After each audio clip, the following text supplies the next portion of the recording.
السلام علیکم ورحمۃ اللہ وبرکاتہ۔ الحمد للہ وکفا والصلاة والسلام علی من لا نبی بعد اما بعد فاعوذ باللہ من الشیطان الرجیم بسم اللہ الرحمن الرحیم۔ آج کا جو ہمارا سبق ہے وہ سورۃ البقرہ اس کی آیت نمبر 13 سے انشاءاللہ ہم اپنے سبق کو پڑھیں گے۔ پیچھے والا سبق آیت نمبر 11 اور 12 تھا، وہ الحمدللہ بھائیوں نے سنا دی ہے، تو ہم اپنے سبق کا آغاز آج کے سبق سے ہی باقاعدہ طور پہ کرتے ہیں انشاءاللہ تعالی۔ یہ سورۃ البقرہ ہے، سورۃ نمبر 2 ہے، پارہ نمبر 1 ہے، اور اس کی آیت نمبر 13 سے انشاءاللہ تعالی ہم اپنے سبق کا آغاز کریں گے۔ اعوذ باللہ من الشیطان الرجیم،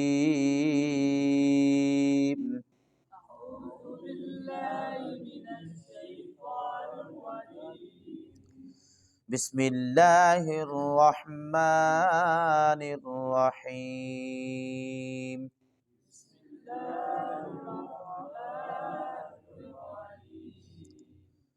وَإِذَا قِيلَ لَهُمْ آمِنُوا كَمَا آمَنَ النَّاسُ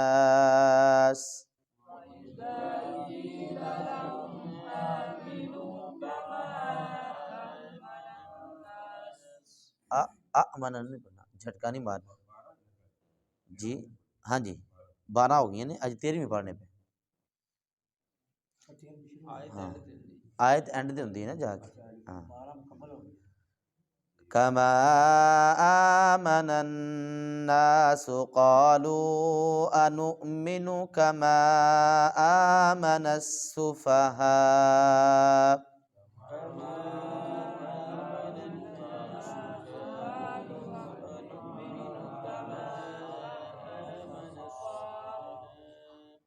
الا انہم هم السفہاء ولکن لا يعلمون۔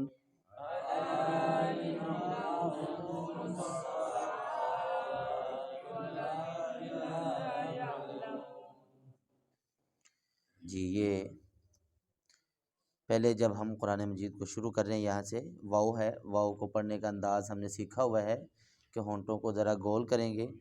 آگے اذا ہے، ذال کو ذرا نرمی کے ساتھ پڑھنا ہے، زا نہیں پڑھنا ہے، سیٹی کی آواز نہیں آنی چاہیے۔ وَإِذَا پڑھیں گے تو یہ غلط ہو جائے گا، اس کو نرمی کے ساتھ پڑھنا ہے۔ وَإِذَا، جی آپ کو پتہ ہے واو کو پڑھتے ہوئے ہونٹوں کو گول کرنا ہے، اور آگے یہ حمزہ ہے۔ وَإِذَا قِيلَ، قاف کو موٹا کر کے پڑھیں گے اور تھوڑا سا لمبا بھی کریں گے، یا مدہ ہے ساتھ اس کے۔ وَإِذَا قِيلَ لَهُمْ، آگے ہے آمنو، اس کو بڑا دھیان سے پڑھنا ہوتا ہے کیونکہ زیادہ تر قرآن مجید میں لفظ استعمال ہوا ہے آمنو، زیادہ استعمال ہوا ہے، لیکن آمنو یہاں پہ میم کے نیچے زیر ہے، اس کا فرق انشاءاللہ میں ابھی ترجمے کے اندر وضاحت سے بتاؤں گا۔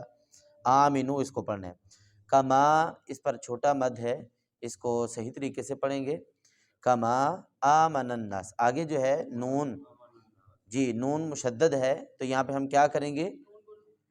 غنہ۔ غننے کی پہچان کیا ہوتی ہے؟ نون مشدد ہو یا میم مشدد ہو، وہ ہمیشہ غنہ ہی کرنا ہے۔ آمن الناس، جی تو آمنہ نہیں پڑھنا، آمنہ وہ غلط ہو جائے گا، حمزہ کو کھڑی زبر کو لمبا کر کے پڑھنا ہے۔ جی آگے قالو، قاف کو موٹا کر کے پڑھیں گے اور چھوٹا مد ہے اس کے اوپر، قالو۔ انو مینو یہاں پہ جھٹکا ماریں گے، جھٹکا انو مینو کما، اس کے اوپر بھی چھوٹا مد ہے، بڑے مد کی طرح اس کو لمبا نہیں کرنا، چھوٹا مد ہے۔ کما آمن السفہاء،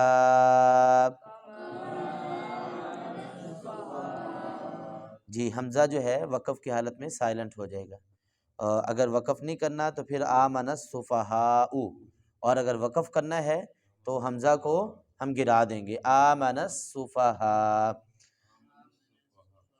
سفہاء، ہا کو لمبا کر دیں گے، جی آگے الا ہے، ان یہاں پہ نون پھر آ رہا ہے، نون مشدد، تو اس کے اوپر غنہ کر کے اس کو پڑھیں گے الا انہم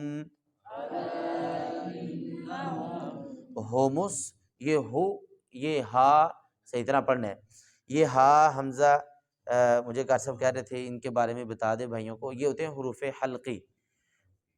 حروف حلقی وہ ہوتے ہیں جو حلق سے ادا ہوتے ہیں، کہاں سے؟ اور یہ 6 ہیں، کتنے ہیں جی؟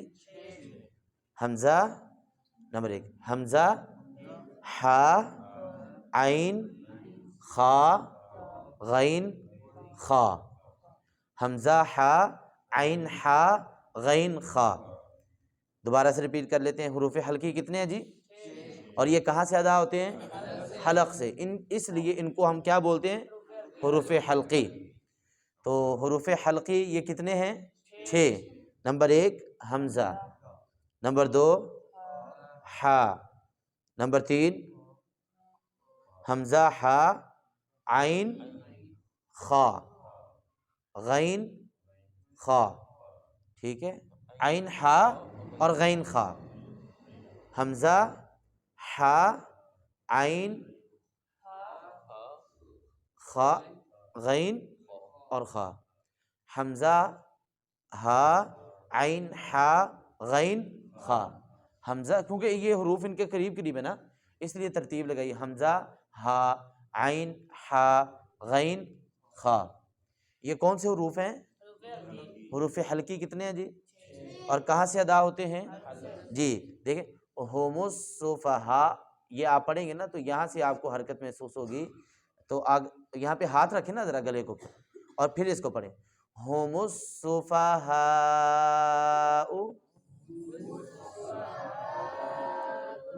جس طرح وہ ساؤنڈ کے ڈبے کے اوپر ہاتھ رکھیں تو پتہ چلتا ہے نا اس میں سے کوئی آواز آ رہی ہے، تو یہاں سے وائبریشن نکل رہی ہے نا، تو یہ ہے ادا کرنے کا لفظ۔ بیٹھ جاؤ بیٹا، ادھر بیٹھ جاؤ جی۔ تو حروف حلقی کتنے ہیں جی؟ 6 ہیں، کہاں سے ادا ہوتے ہیں؟ حلق سے، حمزہ، ہا، عین، ہا، غین، خا، جی۔ تو یہ حروف حلقی ہے، اس کو بڑے دھیان سے پڑھنا ہوتا ہے۔ وَلَٰكِن لَا يَعْلَمُونَ، جب لام کو ہم کاف کو لام کے ساتھ ملانا ہے، نون کو یہاں پہ نہیں پڑھنا، نون کو سائلنٹ کر دینا ہے کیونکہ اس کے اوپر جزم ہے، وَلَٰكِن لَا يَعْلَمُونَ۔ جی بھی سمجھ آ گیا؟ یہ ہمارا تجوید کے متعلقہ باتیں تھی۔ آتے ہیں آج کے ترجمے کی طرف۔ لفظی ترجمہ، واو کا مطلب کیا ہوتا ہے؟ اور، ماشاءاللہ۔ اذا کا مطلب جب، یہ بھی پیچھے آپ نے لفظ پڑھ لیے ہیں، جو لفظ آپ نے پڑھ لینے ہیں وہ آپ نے بتانے کرنے، سیدھ ہو کے بیٹھ، ہاں اس طرح جب قرآن پاک پڑھتے ہیں نا بیٹا تو ٹیک لگا کے نہیں پڑھتے نا، کہیے۔ واو کا مطلب اور، اذا کا مطلب جب، و اذا دونوں کا ملا کے ترجمہ کیا بنے گا؟ اور جب، قیلا کہا جائے، یہ قیلا بھی ہم نے پیچھے پڑھ لیا ہے، آیت نمبر 11 کے اندر ہم نے پڑھا ہوا ہے۔ قیلا کا مطلب کہا جائے، لہم ان کے لیے، ان کے لیے، یہ لفظی ترجمہ ہے جی۔ تو ملا کے جب کریں گے تو ان کو، وَإِذَا قِيلَ لَهُمْ، اور جب کہا جائے ان کو، ٹھیک ہے جی، یا ان کے لیے، آمینو تم ایمان لاؤ، جی۔ دیکھیں اگر ہم پڑھتے ہیں اس کو آمنو، میم کے اوپر زبر، تو اس کا ترجمہ کیا ہوگا؟ وہ ایمان لائے، جس طرح آپ نے پیچھے پڑھا ہے والذین آمنوا، اور وہ لوگ جو ایمان لائے، آمنو میم کے اوپر زبر پڑھیں، یہ ہم نے تھوڑا سا کل بھی ڈسکس کیا تھا، میم کے اوپر زبر ہو تو وہ ماضی غائب کا صیغہ ہوتا ہے، ماضی غائب کا، آمنو وہ ایمان لائے، اور اگر آمینو آ جائے، میم کے نیچے کسرہ آ جائے، زیر آ جائے، تو اس کا مطلب کیا ہے؟ تم ایمان لاؤ، آمینو حال موجودہ، ابھی ایمان لے کے آؤ، حاضر میں آ جائے گا نا، جمع مذکر حاضر کے ضمیر ہے یہ۔ تو آمینو، آمنو وہ ایمان لائے، زبر زیر، دیکھیں نا ہمارے قرآن پاک کی کتنی غلطیاں ہیں زبر زیر کی، ہم اس کی نشاندہی کرتے بھی ہیں لیکن ہمیں، جی اب دیکھو نا زبر کو زیر بناؤ تو، زبر کو زیر بناؤ تو امر بن جاتا ہے، امر تم ایمان لاؤ، اور اگر آمنو پڑھتے ہیں تو یہ ماضی بن جاتا ہے، وہ ایمان لائے۔ اس لیے قرآن مجید کا زبر زیر شد مد قلقلہ موٹا باریک، یہ ہر چیز کا ہمیں پتہ ہونا چاہیے۔ ورتل القرآن ترتیلا، یہ اللہ تعالیٰ کا حکم ہے قرآن مجید کو ترتیل کے ساتھ پڑھنا، جی۔ تو آمینو تم ایمان لاؤ، کما جیسا کہ قرآن مجید میں کہاں بھی جہاں پر بھی یہ کما کا استعمال ہوا ہے یہ بطور تشبیہ، مثال، کسی چیز کو کسی چیز کے ساتھ مشابہت دینے کے لیے اللہ تعالیٰ یہ لفظ استعمال کرتے ہیں۔ تو کما کا مطلب کیا ہے؟ جیسا کہ، آمن ایمان لائے، جیسا کہ ایمان لائے، الناس لوگ، پیچھے بھی آپ نے پڑھا ہوا وَمِنَ النَّاسِ مَن يَقُولُ آمَنَّا، تو الناس کا مطلب کیا ہوتا ہے؟ جی لوگ، قالو انہوں نے کہا، قالو انہوں نے کہا، یہ حمزہ آگے نؤمن حمزہ استفہامیہ ہے۔ استفہامیہ کا مطلب کیا ہوتا ہے؟ کسی سے کوئی سوال کرنا، بھائی کیا کل آپ نے کلاس پڑھی تھی؟ کیا آپ کل کلاس میں موجود تھے؟ کیا آپ کل پانچوں نمازوں کے وقت موجود تھے؟ نہیں، تو اس کو عربی کے اندر بولتے ہیں استفہامیہ، کسی سے سوال کرنے کے لیے جو ہم لفظ بولتے ہیں۔ تو اللہ تعالیٰ نے قرآن مجید میں حل کا استعمال کیا ہے، آ کا استعمال کیا ہے، ٹھیک ہے نا؟ آ نؤمن، کیا ہم ایمان لائیں؟ جی نؤمن چونکہ یہ جمع متکلم کا صیغہ ہے، کیا ہم کا کمال ہے، کوئی گل نہیں، نؤمن کیا ہم ایمان لائیں، کما جیسا کہ، آمنا ایمان لائے، السفہاء بے وقوف لوگ، جیسا کہ ایمان لائے بے وقوف لوگ۔ جی تو اس کی تشریح کے اندر میں انشاءاللہ وضاحت کروں گا۔ الا خبردار، الا کا استعمال اللہ تعالیٰ کب کرتے ہیں؟ جب کسی کو اپنی طرف متوجہ کرنا ہو، اور جب کسی کو کسی کا دھیان دائیں بائیں ہو تو ذرا اس کو ہلانا، جس طرح قیم سیدھے ہو کے بیٹھو بیٹا، جی خبردار کرنا، سیدھے ہو کے بیٹھو، تھک جاتے ہیں، اچھا جی۔ تو الا خبردار، سن لو، انہم بے شک وہی، ہم السفہاء، ہم کا مطلب وہ، السفہاء بے وقوف ہیں، وہیں بے وقوف ہیں، ولیکن اور لیکن، لا یعلمون نہیں وہ جانتے، ولیکن لا یعلمون، لا کا مطلب آپ کو پتہ ہے، لا کا مطلب کیا ہوتا ہے؟ نہیں، واو کا مطلب کیا ہوتا ہے؟ اور، لیکن کا مطلب لیکن، لا یعلمون نہیں وہ جانتے، اور لیکن نہیں وہ جانتے، کتنا پیارا ترجمہ ہے، جی جی۔ تو یہ لفظی ترجمہ تھا، اس میں اللہ تعالیٰ نے چونکہ دیکھیں منافقوں کا تذکرہ پیچھے سے، منافقوں کی ایک عادت ہوتی ہے منافق بندے کی، ایک تو یا تو وہ کام کرتا نہیں ہے اچھا، کر لے تو پھر دوسروں کو نیچا دکھاتا ہے، دوسروں کو نیچا دکھاتا ہے، تو وہ خود تو ایمان لے کر آئے، لیکن اللہ تعالیٰ کو ویسا ایمان نہیں چاہیے تھا جیسا منافقوں کا ایمان تھا۔ وہ تو اپنا دمڑی کے لیے، پیسے کے لیے ایمان لے کر آئے تھے، اور اپنے آپ کو بچانے کے لیے ایمان لے کر آئے تھے۔ تو اللہ نے کہا ایسا ایمان لے کے آؤ، کما آمن الناس، جیسا کہ لوگ ایمان لائے۔ اب یہاں پر اللہ تعالیٰ کن لوگوں کا رد کر رہا ہے؟ منافقوں کا۔ اور اس دور میں جو پکے مومن تھے، الناس سے مراد کون سے لوگ ہیں؟ بالاتفاق یہ صحابہ کرام مراد ہیں۔ الناس سے مراد کون سے لوگ ہیں؟ جی الناس، جی صحابہ کرام مراد ہیں، جی الناس۔ تو اللہ کہہ رہے ہیں ایمان کن جیسا ہونا چاہیے تمہارا؟ صحابہ کرام جیسا۔ قرآن مجید میں اللہ تعالیٰ سورۃ بقرہ کے اندر آخری پارے میں، اسی پارے میں اینڈ پر جا کر جو ہے نا، وہ اللہ تعالیٰ ارشاد فرماتے ہیں، آیت نمبر 137 کے اندر سورۃ بقرہ کی، اللہ فرماتے ہیں فَإِنْ آمَنُوا بِمِثْلِ مَا آمَنْتُمْ بِهِ فَقَدِ اهْتَدَوْا، اگر تم ایمان لانا ہی چاہتے ہو تو تمہارا ایمان صحابہ کرام جیسا ایمان ہونا چاہیے۔ کئی لوگوں کا یہاں پہ نظریہ یہ ہے کہ اللہ کے نبی صلی اللہ علیہ وسلم کی وفات کے بعد جو 3 بندے صرف مسلمان رہ گئے تھے، باقی سارے وہ نعوذ باللہ مرتد ہو گئے تھے، جس طرح شیعہ حضرات کہتے ہیں، وہ کہتے ہیں 3 مسلمان رہ گئے تھے، باقی سارے نعوذ باللہ مرتد ہو گئے تھے۔ اللہ کہہ رہا ہے کہ اگر تم نے ایمان لے کر آنا ہے تو صحابہ کرام جیسا ایمان لے کے آؤ۔ اور اسی آیت میں اللہ فرماتے ہیں فَقَدِ اهْتَدَوْا، اگر تم ہدایت چاہتے ہو تو ہدایت اگر چاہتے ہو تو ایمان کن جیسا لے کر آؤ؟ یہی وہ صحابہ ہیں جن کو قرآن مجید میں اللہ تعالیٰ نے رضی اللہ عنہم ورضوا عنہ کہا ہے کہ اللہ ان سے راضی ہو چکا۔ صحابہ کرام کے جو بھی اختلافات تھے اللہ نے ان کو بخش دیا ہے، ہمیں ڈسکس کرنے کی ضرورت نہیں ہے۔ جب آپ کسی کو معاف کر دیتے ہیں نا تو اس کو یہ کہنے کی ضرورت نہیں ہوتی کہ تم نے میرے ساتھ کیا کیا، پھر وہ معافی تو نہیں ہے نا، وہ تو آپ جی میں مثال بنی ہوئی پنجابی چ کہ وہ اٹاں دے اتوں کی حساب ہے، آلواں دے اتوں مٹی چڑھن والا حساب ہے، گونگلواں تو مٹی چڑھن والا حساب ہے بھی جان ہی نہیں چھڈ دے پے یار، تسی جان چھڈ دیو بھی جنوں تسی اللہ واسطے معاف کر دیتا ہے بس چھڈ دو، یا تے معاف ہی نہ کرو، معاف کر دیتا ہے تو پچھلا سارا کچھ بھول جاؤ۔ تو اللہ تعالیٰ نے قرآن مجید سے صحابہ کرام کو کیا رضی اللہ عنہم، بھائی اللہ ان سے راضی ہے، ان کے اختلافات جو بھی تھے اللہ ان سے اللہ تعالیٰ نے ان کو قرآن مجید میں اولئک حزب اللہ کہا ہے، ٹھیک ہے جی، ہو گئے کامیاب، جی دنیا میں ہی ایوارڈ مل چکا کہ ہو چکے ہیں جی۔ پھر اللہ نے ان کو اولئک هم الراشدون کہا، اولئک هم المفلحون کہا، اولئک حزب اللہ کہا، اللہ کی جماعت، تو یہ صحابہ کا اعزاز ہے۔ تو اللہ کہہ رہے ہیں کہ صحابہ کرام جیسا ایمان لے کر آؤ۔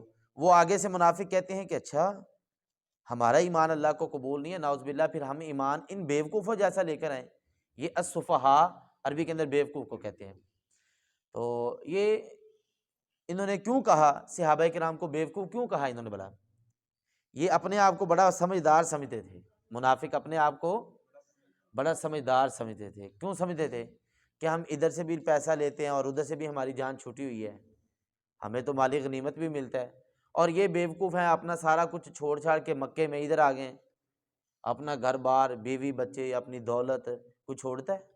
آج کے دور میں کوئی اپنا بندہ کہے کسی کو بھی چھوڑ دو اپنا، تو لوگوں نے کہنا یار یہ پاگل ہی ہے۔ آج بھی کئی بندے ایسے ہیں جو دین کے خاطر جہاد کے لیے نکلتے ہیں یا اللہ کے دین کے لیے کچھ کام کرتے ہیں تو لوگ ان کو بیوقوف ہی سمجھتے ہیں۔ دکانیں بند کرنا، ٹائم پر مسجد میں آنا، لوگ سمجھتے ہیں یہ نماز پڑھنا ویلے بندوں کا کام ہے، ہم تو بڑے بیزی ہیں بھائی، ہمارے پاس تو ٹائم ہی نہیں ہوتا نماز پڑھنے کا، اللہ نے نوازا ہی اتنا ہے کہ اسی کو گنتے رہتے ہیں، ہر وقت ٹائم ہی نہیں ملتا نماز پڑھنے کا، بس پیسہ پیسہ لگا ہوا ہے، صبح دوپہر شام بس۔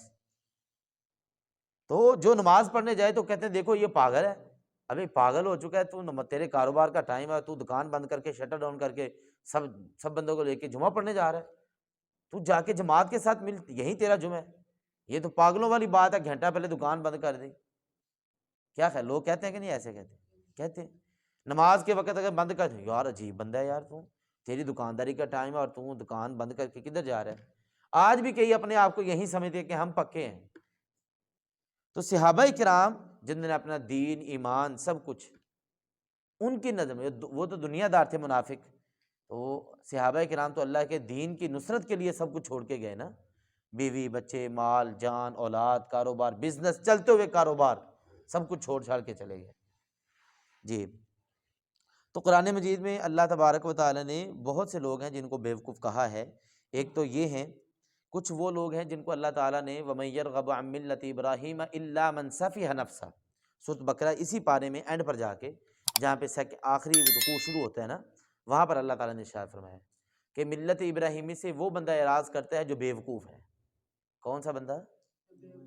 وگرنہ جو بندہ سمجھدار ہے نا وہ کبھی بھی حضرت ابراہیم علیہ السلام کے عقیدے سے انحراف نہیں کرے گا۔ اسی طرح سیقول السفہاء من الناس ما ولاھم عن قبلتہم التی کانوا علیہا، جب تحویل قبلہ ہوا، اللہ نے قبلہ بدلنے کا حکم دیا، اس وقت بھی اللہ تعالیٰ نے کہا کہ کچھ لوگ بیوقوف ہیں جو اعتراض کریں گے، اور اہل ایمان تو نماز کے اندر ہی مڑ گئے تھے، انہوں نے دیکھا ہاں جی، انحراف کا مطلب بدل گیا نا جی۔ صحابہ کرام تو نماز کے اندر ہی بدل گئے، اور یہ وہ تھے کہ جنہوں نے کہا جی اب دیکھو یہ پہلے نمازیں کدھر گئی جو 16-17 مہینے پڑھی ہیں، اب نمازوں کا حکم کیا ہے؟ پہلا قبلہ صحیح نہیں تھا، اگر وہ صحیح تھا تو اب کیوں بن گیا؟ اب یہ ہے تو وہ کیوں بنا؟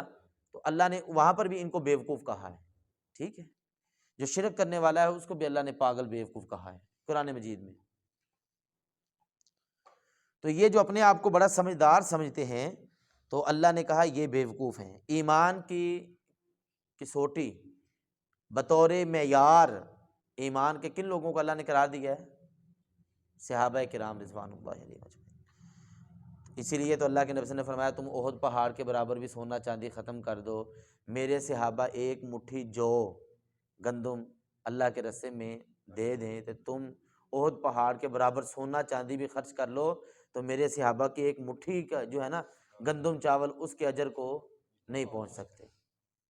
آپ نے فرمایا لا تسبوا اصحابی، میرے صحابہ کو گالیاں نہ دیا کرو، ٹھیک ہے، میرے صحابہ سارے جنتی ہیں۔ آپ نے فرمایا کہ میری امت کے، اللہ کے نبی، جامع ترمذی کی حدیثیں ہیں، اللہ کے نبی صلی اللہ علیہ وسلم نے فرمایا کہ یہودیوں کے 71 فرقے اور عیسائیوں کے 72 فرقے، اور میری امت جو ہے وہ 73 فرقوں میں بٹے گی، ٹھیک ہے، لیکن ان میں سے ایک فرقہ جو ہے وہ جنت میں جائے گا، باقی سارے جہنم میں جائیں گے۔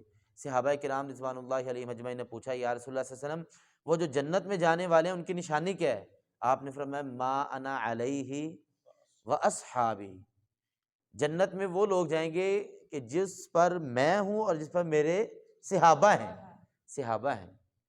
وہاں پر بھی اللہ تعالیٰ نبی صلی اللہ علیہ وسلم نے صحابہ کو بطور ایمان قرار دیا ہے کہ جنت میں وہی جائیں گے جو اللہ اور صحابہ کے راستے کو چھوڑیں گے نہیں۔ جی، تو باقی اتنی ہی وضاحت کافی ہے ان کے بارے میں، چونکہ اللہ تعالیٰ ہمیں صحابہ کرام سے محبت کی توفیق دے۔ جس طرح ہم اپنے ماں باپ سے محبت کرتے ہیں، ہمیں اسی طرح صحابہ کرام سے بھی اس سے بڑھ کے محبت ہونی چاہیے۔ الا انہم، الا خبردار، بے شک وہ وہی بے وقوف ہیں، ولکن لا یعلمون، اور لیکن وہ نہیں جانتے۔ تو یہ اللہ تعالیٰ نے فرمایا جو صحابہ کرام کو یہ ہے دفاع صحابہ۔ یہ کیا ہے جی؟ ہم اپنی ماں کا دفاع کرتے ہیں، اپنے بھائیوں کا، اپنے اساتذہ کا دفاع کرتے ہیں، لیکن وہ لوگ جو دین کے سب سے پہلے پہرے دار ہیں، راؤ صاحب، نبی صلی اللہ علیہ وسلم کے ڈائریکٹ شاگرد ہیں، یہ دین امت تک پہنچایا کنہوں نے؟ ہاں جی، حدیث کنہوں نے پہنچائی؟ قرآن کنہوں نے پہنچایا؟ اگر آپ صحابہ کرام کو معیار ایمان نہیں مانتے تو ہمارا تو میرے بھائی دین ہی محفوظ نہیں ہے۔ جی، ہمارے بھائی جو ہیں وہ نبی کریم رسالت کے بعد نعرہ حیدری لگاتے ہیں۔ اب دیکھیں وہ جو شیعہ حضرات ہیں، جی جی، انہوں نے بھی یہی نعرہ لگایا ہے۔ ہاں جی، اب یہ لوگ بھی یہ نعرہ لگاتے ہیں، حالانکہ یہ نعرہ غلط ہے۔ ہاں بالکل، یہ نعرہ تو دیکھیں، نعرہ تو صرف ایک ہے نا، تکبیر، اللہ اکبر، جی، نعرہ حیدری تو بالکل دوسرے جو خلفائے راشدین کا نعرہ لگنا چاہیے نا، ابو بکر صدیق، عمر فاروق اور ہاں عثمان بالکل، غنی کو چھوڑ کر، یعنی کہ تین خلیفہ کو چھوڑ کر وہ اصل میں وہ ان کو وہ مشکل کشا سمجھ کے پکار رہے ہیں نا، ان کو تو وہ مشکل کشا سمجھتے نہیں ہے نا، ان کے ساتھ ان کی دشمنی ہے، ابو بکر، عمر، عثمان رضی اللہ تعالیٰ، جی ہمارے سنی بھائی جو جی جی، ہمارے سنی بھائی بھی تو حضرت علی رضی اللہ تعالیٰ کا وہ مانتے ہیں، ہاں جی، مشکل کشا مانتے ہیں، وہ کہتے ہیں کہ وہ آپ ٹھیک کہہ رہے ہو، جی جی، ہاں جی، وہ لوگ ان کے اس لیے تو شیعت پھیلی ہے نا زیادہ، کیونکہ ہمارے اپنوں نے ان کا ساتھ دیا، سنی بھائیوں نے، اگر یہ ان کو سپورٹ نہ کرتے تو اتنا کام نہیں پھیلنا تھا۔ ان کی مسجدوں میں نعرے حیدری لگ رہے ہیں، جس طرح امام بارگاہ میں لگتا ہے نعرہ حیدری، اسی طرح ہمارے جو بھائی سنی ہیں ان کی مسجدوں میں نعرے حیدری یہیں لگ رہے ہیں، رسالت کے بعد نعرہ حیدری، ہاں جی، لگ رہے ہیں، تین خلفاء کو چھوڑ دیا، ہاں جی، تو سارے جو لوگ ہیں وہ سارے صحابہ معیار ایمان ہیں، جی، لیکن ہم معیار ایمان مانتے ہیں، خالق مالک نہیں مانتے ان کو، خالق مالک ایک ہی ذات ہے اور وہ اللہ کی ذات ہے، جی، تو اللہ فرماتے ہیں یہی بیوقوف ہے چاہے گا، کیا ہم ایمان لائیں؟ حمزہ استفہامیہ ہے، نؤمن جمع متکلم ہے نا، ہم، یہ نؤمن نون کی وجہ سے ہے، جمع متکلم، یہ پہچان ہے، یا نہ اینڈ پر آ جائے یا نہ شروع میں آ جائے تو ترجمہ ہوتا ہے ہم، جی